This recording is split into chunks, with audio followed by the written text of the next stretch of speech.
سبحانك لا علم لنا إلا ما علمتنا إنك أنت العليم الحكيم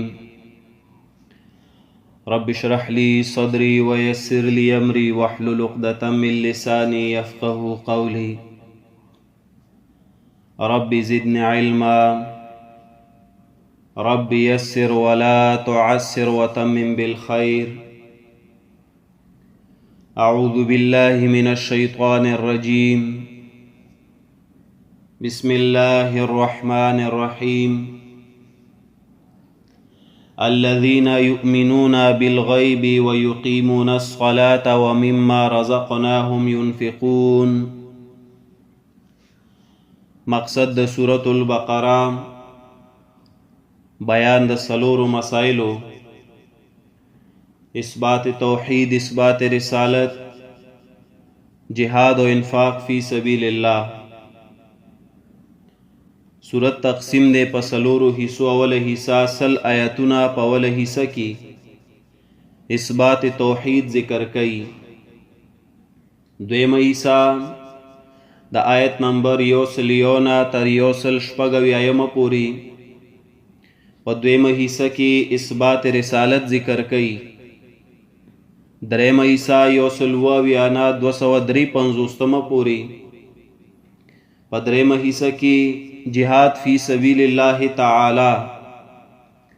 څلورمه حصہ د 254 نه تر اخره پوری په څلورمه حصہ کې انفاق فی سبیل الله تعالی ذکر کئی. اوله حصہ چې سل آیتونه دي دا مزید تقسیم شوه په دریو ابوابو. باب اول د دې حصے شل آیتونه پدی کې بیان کئی د فرق ثلاثه کم چې ما قبل صورت فاتحه کی ذکرو آلتا اجمالنو دلتا مفصل ذکر کئی. کم آیت چې ما تلاوت کو د دې آیت نووس د هماغه فرق ثلاثه بیان شروع شو. آلتا اجمالن مونږ ذکر کړو. اوله فرقه وا منعم علیهم، هغه څوک چې پاغي د الله طرف نه انعامات شوي. دویم مغضوب علیهم، هغه څوک چې پاغي باندې د الله غضب شوي. او دریم ضالین، هغه څوک چې گمراهانو ګډ وډو. نو په همدغه ترتیب سره دلته هم د ماغه دریو ډلو بیان کئی، خو دلته د هغې وضاحت کئی، د هغې تفصیل کئی. لکه د اولې ډلې بیان کئی په آیت نمبر 3، 4 او 5 کې د منعم علیهم بیان دی چې پچا د الله تعالی انعامات شوي دي. د هغې دپاره اوصاف 5 ذکر کئی، ورسره حکم د دنیا او حکم د آخرت ذکر کئی. بیا آیت نمبر 6 او 7 کې داغه دویمې ډلې بیان کئی د مغضوب علیهم. د هغې دپاره خباثات ذکر کئی، دو پلیتې د هغې ذکر کئی، ورسره حکم د دنیا او حکم د آخرت. بیا درېمې ډلې بیان د آیت نمبر 8 تر آیت نمبر 14 پوری د ضالینو بیان کئی، د گمراهانو. د هغې دپاره خباثات ذکر کئی 10 او ورسره حکم د دنیا او حکم د آخرت. نو تر آیت 14 پوری داغه فرق ثلاثه بیان کئی، د هغې اوصاف او خباثات ذکر کئی. بیا غ څلورو نور آیاتو کې 18 نه 20 پوری آلتا امثال ذکر کئی، دعا د پاره د دوه ډلو. انشاءالله وضاحت به په خپل ځای کوو. نو زمونږ نننی سبق کې آیت نمبر 3 کې د دې زنا د منعم علیهم بیان دی. دینه مخکې آیت هغې کې آخر بیان مونږ کړی و هدل للمتقین، چې دا قرآن هدن بیان دی، مضبوطواله دی، رڼا ده للمتقین د پاره د پرهیزګارانو. نوز د دې آیتونو ربط د ما سبق سره هم دغه جوړیږي چې وروسته ذکر وکړو د متقینو، اوس دلته دغه متقین وضاحت کوي چې هغه څوک دي. نو اوس دلته نه تر آیت 5 پورې اوصاف 5 ذکر کوي د متقیانو. داسې هم ویلی شي چې د متقیانو د پاره اوصاف 5، اوصاف وصف صفت ته وي او 5 5 ته وي. نو 5 صفات ذکر کوي د پاره د متقیانو چې دا 5 صفات د متقیانو واوره او دا او پیجنه. دلته سوال دا راځي چې متقیان خاصم متقیانی مومنانی د الله منون کی وي، د رسول منون کی وي، نو دوی له څه ضرورت دی چې دوی ته دا صفات الله دلته ذکر کړي دي. نو یاد ساتئ د دې ډېرې فائدې دي او درې څلور فائدې ته ذکر کوو. نو لیکي فواید د دې اوصاف د مؤمنانو. د مؤمنانو اوصاف الله ولی ذکر کوي، د دې څه فائدہ ده؟ او صرف په دې صورت کې نه، نور صورتونو کې هم اوصاف المؤمنین مذکور دي، ذکر شوي دي، بلکې مستقل سورۃ المؤمنون د مؤمنانو په نوم چلی، سورۃ المؤمن د یو مؤمن په نوم چلی، او بقای نورو سورتونو کې ګڼ اوصاف المؤمنین ذکر دي. د دې فائدہ څه ده؟ دا فواید دلته ذکر کو لنډو الفاظو کې. اوله فائدہ دا ده چې په دې سره معرفت وشي، یعنی هر یو تن او پیژني، ځکه دا هر یو سیز معرفت داغه په اوصاف سره کیږي. نو اوصاف ځکه ذکر کوي چې دا هر یو مومن معرفت وشي، پہچان وشي. په اوصاف سره دا یاد ساتي معرفت د اشیاء کیږي، پہچان د اشیاء کیږي. لکه ډاکټر و پس پیجنې داغه اوصاف به وګوري، صفت به وګوري چې هغه سره بلاس کې سرنج وي او هغه به خلکو لستنې لګي، دوايانې بور کې، داغه به کلینیک وي وغیرہ. انجینیر و پس پیجنې داغه د انجینیرینګ په علومو. دا شان چې سوره دنیا کې اشیاء دي په اوصاف پیجندلی شي، هم داسې الله کریمم په اوصاف باندې و پیجنې. اوس مناطقه چې وی معرفت بذات کیږي، په ذات پیجندلی شي، نو هغه غلط وی. د هر یو سیز معرفت کیږي په صفاتو. اوس دلته هم صفات چې د مؤمنانو ذکر دي د پاره د معرفت چې مؤمن په او پیجندلی شي. دا اوله فائدہ. دویمه فائدہ د ذکر د اوصاف د مؤمنانو د پاره د اظهار تشکر، چې دا یو تن وګوري چې یاره دا صفات خو په ما کې شته، نو هغه په دې سو کې الحمدلله وایي، الله تعالی د شکر اظهار وکي. اوس که تاسو کې دغه اوصاف وی چې ذکر وکړو، نو الحمدلله په وایي چې یا الله شکر دې دا صفت ما کې شته. نو دویمه فائدہ د اوصاف او د ذکر کولو څه ده چې هر یو تن، هر یو مومن په دې شکریا ادا کړي د الله. دریمه فائدہ څه ده د مومنانو د اوصاف او د ذکر کولو؟ د پاره د موصوف کولو د ځان. سمانا موصوف کولو د ځان چې چا کې دا اوصاف نوي، نو هغه ځان په دې اوصاف سره سکی، په دې صفات سره موصوف کی، یعنی دا صفات ځان کې راولي. نو دا دریمه فائدہ ده چې په چا کې دا صفات نوي کل، یا په دې کې یو صفت نوي، هغه سو کی ځان کې دا صفت راولي. نو دا دریمه فائدہ ده د پاره د موصوف کولو د ځان په دې اوصاف سره.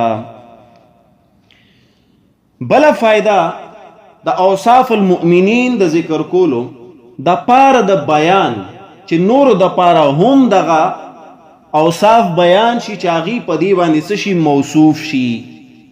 نو دا څلورمه فائدہ ده چې تی بیان کی چې چا کې نوی، نو هغه په دې اوصاف سره څه شي موصوف شي. لکه حدیث کې راځي، حدیث دی د ابو داود، حدیث نمبر دی 4913 نمبر.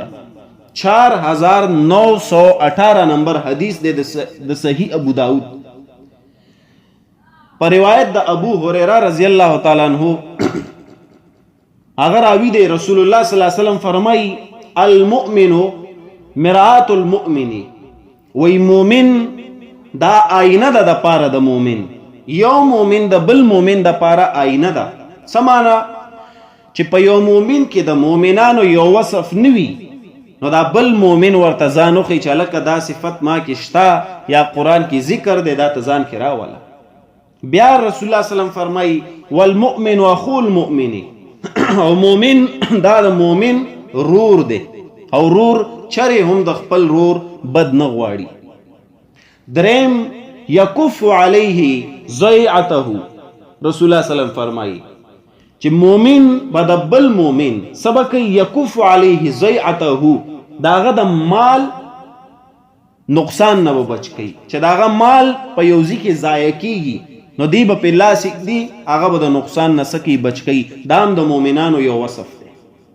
او نن تاسو ګوري چې مونږ کې دا شته هر یو سړی تر خپل وصف پورې ظالم دی چاته چې موقع ملاویږي د بل مال ضایع کوي دا د مؤمنانو صفت نه دی که دا صفت در کې نوي نو پدې تو بتایب شاه الله تا او دا ځان کې راوله او بیا رسول الله صلی الله علیه وسلم فرمایي ويحوطه من ورائه او دا مومن وسکی حفاظت بکی رستو دا بل مومن یعنی چاغه نوی داغه په غیر موجودګي کې داغه د مال حال داغه د کور داغه د عزت حفاظت بکی نو که زموږ معاشره کې دا اوصاف د مؤمنانو راشي نو آیا زموږ معاشره کې به فساد پاتې شي مولیان چرته غواړي چې په مؤمنانو کې دغه صفات هم راشي او په حقیقت کې دی مؤمنان شي نو دا سلور فائدې دلته مونږ ذکر که نور هم فائدې دي تاسو په خپله تحقیق وکئ د مؤمنانو د صفات ذکر کولو فائدې څه دي اوس دې آیت کریمه کې د 3 نمبر آیت کې اوصاف ذکر کوي د مؤمنانو درې اوصاف دي اول صفت یؤمنون بالغیب پدیولی کوي 1 دویم صفت ویقیمون الصلاة پدیولی کوي 2 دریم صفت ومما رزقناهم ينفقون پدیولی کوي 3 دا 3 اوصاف دی آیت کی دی 2 بیا نور ورپسې آیت کی انشاءاللہ به خپل ځای ذکر کوو الذين يؤمنون بالغیب الذين دی توي صفت مادحه د مدح نه چی شي مدح څه ته ویلی شي مدح وی تعریف تا نو په دې سره الله رب کریم دلته د مؤمنانو سکی مدح کوي تعریف کوي چې مؤمنان څوک چې الله رب کریم د مؤمنانو تعریف وکړي نو تاسو په خپل وای چې هغه به خو څه حیثیت لري کنه او دغه تعریف اول چې شوی دی دا مدح چې اول شوی دی دلته دا د چا د پاره شوی دا چا په ځان کې راوستیو اصحاب کرام رسول الله صلی الله علیه وسلم په ژبه مبارکه چې ورته بیان شوی نو اول دا اوصاف اغي په ځان کې راوستیو نو دا غي مدح تو ګوره تر قیامت پوری کیږي او دا بدبخت روافض پاسیږي چې د صحابو د اس د امتیازو برابر هم نه دي دی پاسیږي پاغي باندې لان تان کی تر قیامت پوری هر یو صحابي د رسول د اعلی نواله تر ادنا پوری اول نواله تر اخر پوری چې سوره صحابه کرام دي تر قیامت پوری چې دا آیتونه لولي نو د هغه صحابه په کار دستا مخي تکیږي چې دا اوصاف اول پاغوي کیو بهرحال هغه طرف ته نزو ان شاء الله په خپل ځای به صفائی کو د صحابه چونکه د ایمان حصہ دا کوشش وکړو د قران دا هر یو آیت دلاندې موږ داغي صفائی وکړو الذين پرهیزګاران الذين هغه کسان دي دا سه مانو کوي ځکه دا د رستو د متقین وضاحت دی دلته نو الذين بسمانه کوي پرهیزګاران یعنی متقیان الذين هغه کسان دي کم کسان اول صفت يؤمنون بالغیب یؤمنون چې ایمان بروړي بالغیب په پټو باندې یؤمنون ایمان بروړي بالغیب په پټو باندې اول به مونږ د یؤمنون د ایمان وضاحت کو لګ لګ. ما تاسو ته وویل چې د قرآن کریم په شروع کې چې کم الفاظ اول ځل تا ته راشي او هغه نوې تا ته ښکاري د هغې به مونږ وضاحت ډیر کوو، مخې ته به بیا همداسې پې تېرېږو. چونکې دا یو اهم موضوع د ایمان. اوس ته یؤمنون کې تا ته یو تن وایي چې ایمان ته ما ته کې ایمان څه شی دی؟ د ایمان تعریف د ایمان معنی ما ته وکړه. نو ایمان څه شی دی؟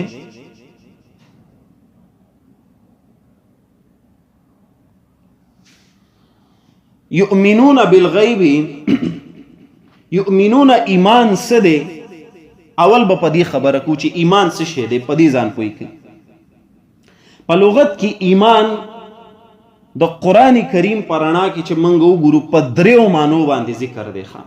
د ایمان گویا کې په لغت کې درې معنی دي د قرآن په اصطلاح کې چې وګورو. لکه اوله معنی تاسو د دین خبرې تاسو ته پته ده چې اوله معنی د ایمان مونږ کو لغوي څه شی؟ تصدیق. نو دې دپاره لږ تاسو سورة التوبه وګورئ. سورة توبه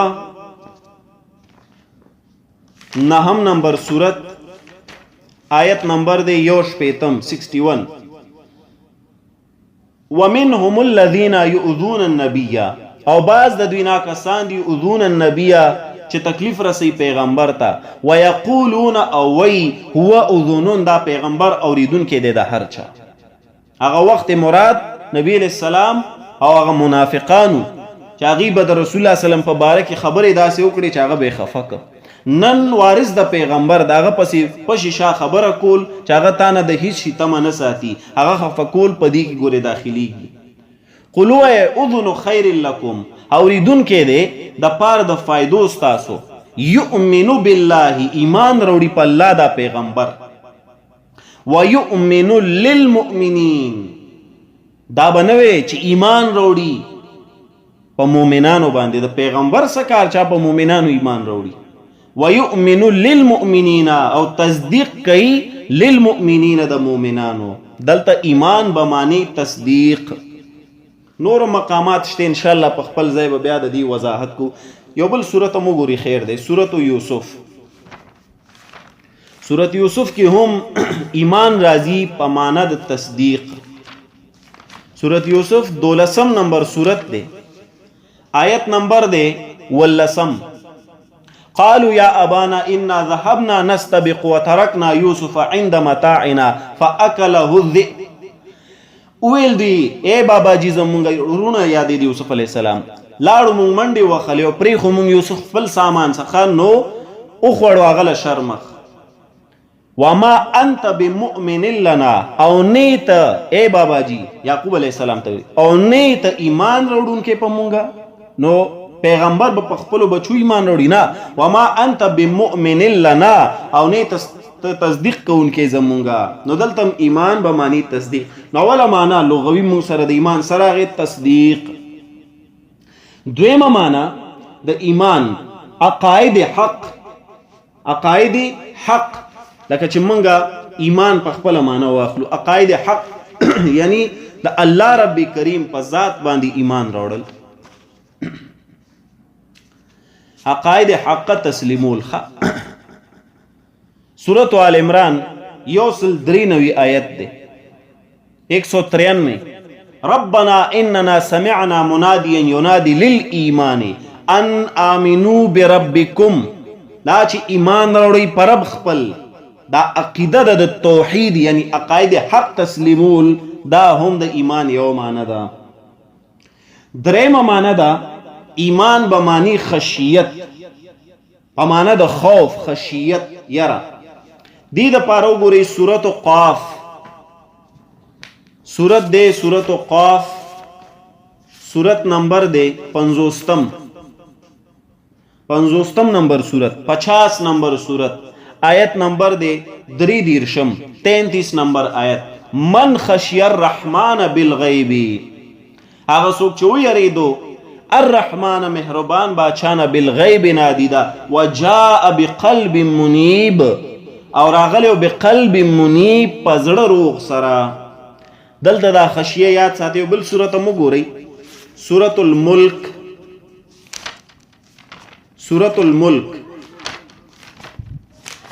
سورت نمبر دے 67 نمبر سورت، او د دې آیت دے 12. ان الذین بیشک هغه کسان یخشون ربهم بالغیب چې یریږي در خپل نه نادیده دوی له د بخنه او اجر ډیر لوی. د دې آیت د لاندې اول ته ابن کثیر د خشیت معنی سکی ایمان. نو ابن کثیر رحمه الله هغه وایي چې ایمان دلته خشیت نه مراد ایمان دی. گویا کې ایمان یو معنی څه شو؟ خشیت، خوف، یره. نو دا درې معنی دي، خو عموما په قرآن مجید کې به مونږه تصدیق معنی کوخه. څه معنی به کوو؟ تصدیق. لکه په دې ځای چې تاسو تفسیر وګورئ، د امام نصفی رحمه الله تفسیر مدارک ښکلی تفسیر دی. کوشش وکړئ ځان له واخلئ دا تفسیر، په عربي کې واخلئ، پوهېږي به په 3 جلدو کې شته، ما سره خپله هم شته، ځان له واخلئ. دا یؤمنون هغه معنی کوي یصدقون، یعنی پرهیزګاران الذین کسان دی یؤمنون بالغیب، ای یصدقون بالغیب چې تصدیق کوي بالغیب په پټو باندې. دی وجه مونږ به یؤمنون معنی اوس داسې نه کو چې ایمان راوړي، تاسو به معنی څه کوئ؟ یؤمنون تصدیق کوي بالغیب په غیب او په پټو، یعنی دا پټ رښتیا ګڼي. دا معنی شو د ایمان. چې تا ته الله وایي جنت شته جهنم شته، ته وایي رښتیا دی دا خبره، دی ته ایمان وایي. ښه، نو ایمان په لغت کې یو معنی بس تاسو یاد وساتئ. ایمان معنی څه شی؟ تصدیق، د یو څیز صداقت، حقانیت تسلیمولو ته څه وایي؟ ایمان وایي. او تعریف بیا د لغت په کتابونو کې ډیر علماو کړي دي. یو مختصر تعریف هم د ایمان د پاره یاد ساتئ. ایمان تعریف به څنګه کوئ؟ اصطلاحي معنی درته کوم. التصدیق، ایمان څه ته وایي؟ التصدیق بجمیع ما جاء به النبی صلی الله علیه وسلم. بیا درته ملکی التصدیق بجمیع ما جاء به النبی. سمانا التصدیق، تصدیق کول، رښتیا ګڼل. څه شی؟ بجمیع ما جاء، بجمیع طول ما هغه جاء چې راغلی دی به پاغې باندې النبی، نبی صلی الله علیه وسلم، پیغمبر علیه السلام چې څومره اشیاء ځان سره راوړي، یعنی موږ ته بیان کړی دی قرآن، احادیث، داغه تمام اشیاء تصدیق کولو ته څه ویلی شي؟ دې ته د شریعت په اصطلاح کې ایمان وایي. قرآن هم پکې داخل دی او احادیث د پیغمبر هم په دې کې داخل دي. دا نه چې ته قرآن منم او حدیث نه منم، ته بیا هم بې ایمانه پاتې شوې. نو قرآن به منې، حدیث به هم د پیغمبر منې. یو وحی جلی ده، بل وحی خفي ده. انشاءالله په خپل ځای به وضاحت درته کوم د وحی په مقام کې. نو دا د ایمان معنی وه، لغوي او اصطلاحي معنی مونږ وکړو. چونکې دلته تعریف د ایمان وشو، د دې سره تعلق لرونکې یو مسله دلته ذکر کوم چې د دې تعریف علماو کړی دی او په دې کې 6 مسلکونه دي. تاسو هیډینګ ورکړئ مسالک په باره د ایمان، مسلکونه په باره د ایمان. دا دلته ذکر کوم، مخکې به بیا زه نه ذکر کوم درته، چونکې تعریف سره متعلق دی، هغې کې تعریفونه دي، دې وجې دلته ذکر کوو. مسلکونه په باره د ایمان کل 6 دي. مشهور 4 پکې باطل دي او 2 پکې حق دي. او دا اختلاف چې دلته تاسو هم ګورئ د دې 6 مسلکونو، هغه هم صرف په دې تعریف کې دی. دې وجې زه دا دلته ذکر کوم درله. اول دې دپاره تاسو داسې وکئ چې 6 ډلې دي، 6 مسلکونه دي. ستاسو د اسانتیا دپاره اول هیډینګ ورکئ امام ابو حنیفه رحمت الله علیه او 2 باطل مسالک، یعنی یو مسلک د امام ابو حنیفه او 2 باطل مسلکونه. دا یو تقسیم شو. بیا ورپسې به هیډینګ ورکوي امام شافعی رحمت الله علیه او 2 باطل مسالک، یعنی امام شافعی او ورسره دو باطل مسلکونه د ایمان په باره کې هغې تعریف څنګه کوي په دې به وضاحت کوو. دو کیټګریز شو تاسو سره، یو د امام ابو حنیفه او دو باطل مسلکونه، بل امام شافعی او دو باطل مسلکونه. اوس اول راځو د ړومبني کیټګری ته، امام ابو حنیفه رحمت الله علیه او دو باطل مسلکونه. دو باطل مسلکونه اول ووري. یو مسلک، یو ډله ده د خوارجو. خوارج دا باطل ډله تیر شوی، ان شاء الله چرته کوم مقام کې به درته وضاحت وکم. د دې غڼه قید دی اوس دلته د ایمان په باره کې عقیده ووري باطل فرقه وا او ډېرې خراب عقیدې وي. د ایمان په باره کې خوارج عقیده څه ده؟ د ایمان د تعریف په باره کې هغې وی ایمان راوړو نه بعد ګناه سره انسان کافر کیږي او ابدی جهنمی شي. و یو تن چې ایمان راوړ، لا اله الا الله محمد رسول الله یوه او بیا یې ګناه وکړه، نو دی په کافر شو او دا به ابدی جهنم کی. دوره غلط تعریف دی کړی دی. یعنی ایمان ورله هیڅ فایده نه ورکوي. دا یو فرقه شو، یو مسلک شو د خوارجو. دویم نمبر ولیکي معتزله اکثر زوا سره خلک لیکي، غلط دی. دا د اعتزال نه دی، میم عین تا زا لام او ګولتا. معتزله سویدام باطله فرقه ده. دی وی ایمان نه بعد، ایمان راوړو نه بعد ګناه سره انسان د کفر او د اسلام مینس کې پاتې کیږي. وی چې یو تن ایمان راوړي او هغه بیا ګناه وکړي، نو هغه د کفر او د اسلام منځ کې پاتې شي، خو ځای به جهنم وي. وی دی نه مسلمان پاتې شو نه کافر، یعنی منځ کې پاتې شو، ځای به یې وي جهنم وي. دیم ډیر غلط تعریف کړی دی. اوس د دې د رد دپاره چې دی وی ایمان نه بعد ګناه سړی کافر کوي، جهنمی کوي، د دې د رد دپاره د امام ابو حنیفه رحمت الله علیه تعریف ولیکي چې هغه د ایمان څه تعریف کوي. نو دا دریم نمبر شو. امام صاحب د دوی د تردید دپاره تعریف وکړو د ایمان. سوی وی ایمان نوم دی د تصدیق قلبی، چې زړه نه تا تصدیق وکړو، تا وی الله یو دی، شریک نه لري، پیغمبر علیه الصلاۃ والسلام اخیری دی، اینه بعد پیغمبر نه راځي. نو دا تا صرف د زړه نه په ژبه دی ونه وی، په لاسونو دی عمل ونه کو، تش د زړه نه دا تا ومنلو قرآن حق دی، هر څه حق، نور تا په عمل نه دی کړی.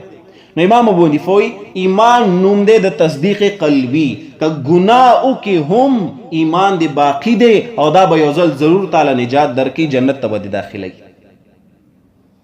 اوس دا ګوره د چا د رد دپاره؟ د خوارج او معتزله. ځکه هغې وی ایمان چې ګناه دی ورسره وکړي هېڅ فایده نه درکوي. امام صاحب وی نه، چې ایمان دی د زړه نه راوړي او تا ګناهونه کړي وي، دا د زړه ایمان به یو ځل خامخا تعالی نجات درکوي. او دې له موږ بیا یو اصطلاحي نوم ورکو چې امام صاحب د ایمان منجیه خبره کوي. ایمان منجیه د نجات نه دی. ایمان منجیه هغه ایمان چې یو ځل به خامخا تعالی نجات درکوي، که جهنم کې تا 100 کاله تیر که یا یو ورځ، آخر هم تعالی نجات درکوي. او هغه کم یو ایمان دی د تصدیق قلبی، چې زړه نه تا تصدیق کړی وي، عمل دی نه وي کړی، تش د زړه نه دی منلی. نو ګوره د خوارج او معتزله د تردید دپاره امام صاحب داسې تعریف د ایمان وکړو. تعریف د ایمان هغې څه وکړه چې ایمان نوم دی د تصدیق قلبی، زړه نه بس تصدیق دی وکړو، دا ایمان شو. اوس راشي دویمې کیټګرۍ ته. امام شافعي رحمت الله علیه او دوه باطل مسالک. د امام شافعي رحمت الله علیه په زمانه کې دو نور باطل فرقې وي. یو ته وایي مرجیه د ایمان تعریف څنګه کول؟ هغې ویل ایمان نه بعد چې یو تن ایمان راوړو، ایمان نه بعد یو ګناه هم نقصان نه ورکوي انسان لا، دا به سیده جنت ته داخلوي.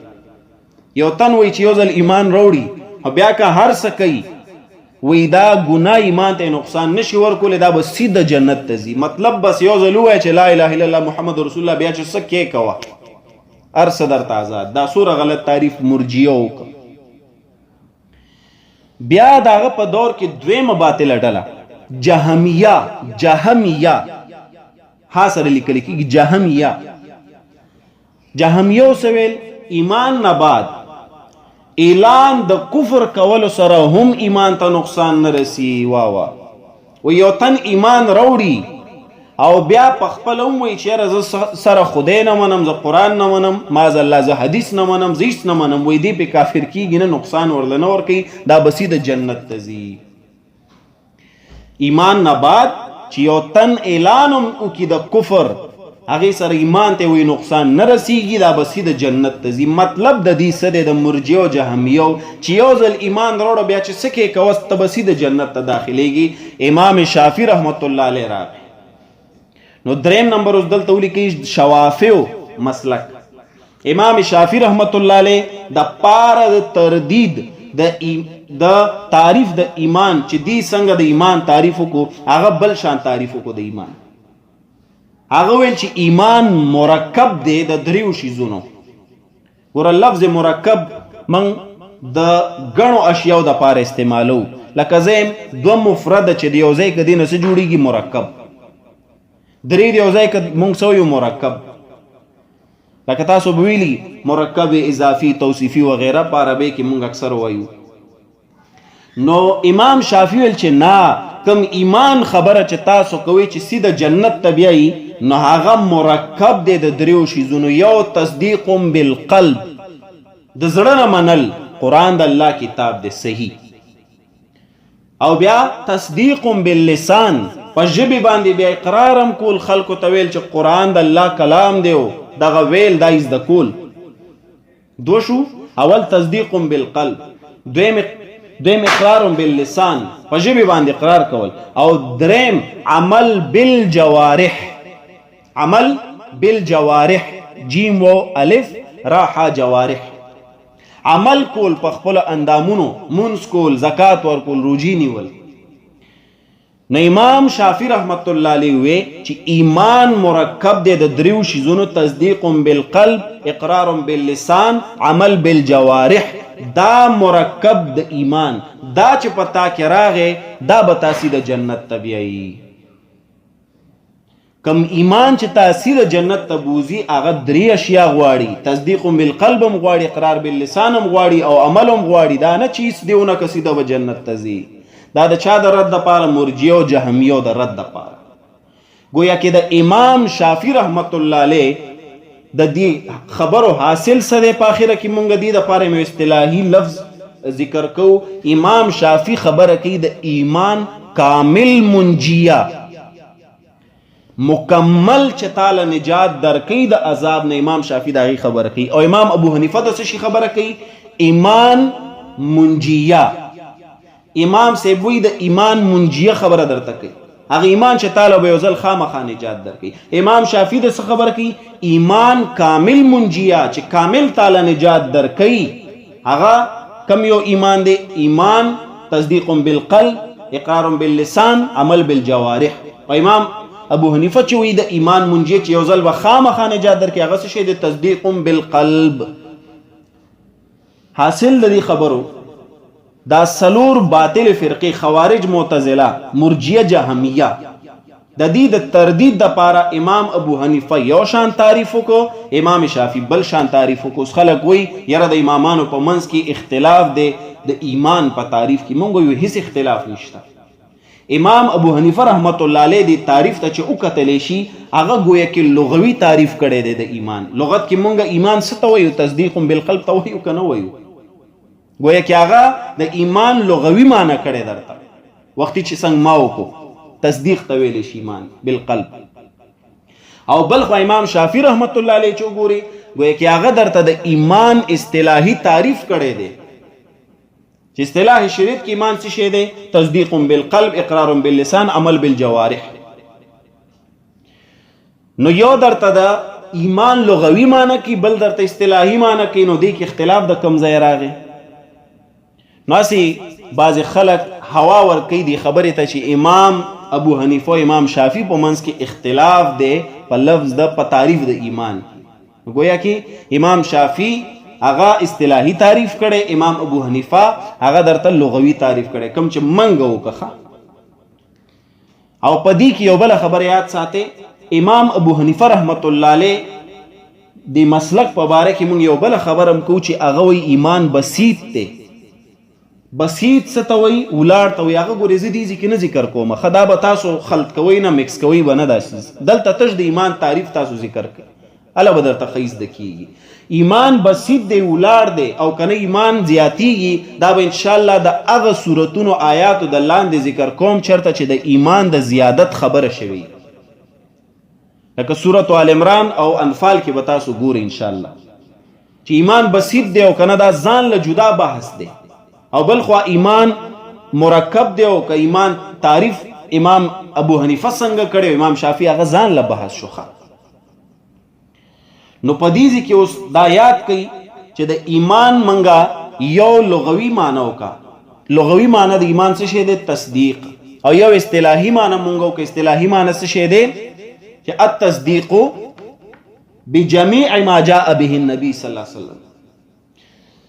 یؤمنون الذين پرهیزګارانه کسان دي، یؤمنون بالغیب چې ایمان یعنی تصدیق کوي بالغیب د پټو. غیب څه ته ویلی شي؟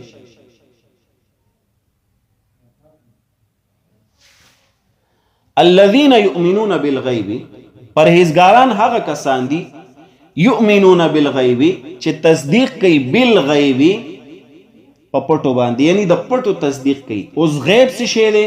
نو ان شاء الله د دې غیب وضاحت به مونږه سبانی سبق کې کوو، چونکې دا ایمان خبره نور صورتونو کې مونږه کولو، خو بس هغه ځکه مونږ نور به نه ذکر کوو. د ایمان دا بحث د امام شافعي او امام ابو حنیفه او د دې معتزله او خوارج او جهمیه او مرجیه دغه ځکه ما درته ذکر کوي. ان شاء الله د دې موضوع نه هم مونږ خلاص شو. نور ځایونو کې به زم داسې د ایمان په دې بحث باندې به تیریږم. البته یو ځکه به درته د ایمان بسیط خبره کوم ان شاء الله تعالی. نو دا کوشش وکړئ چې تاسو یادوئ. دا څه دوره ګران نه دی، آسان دی.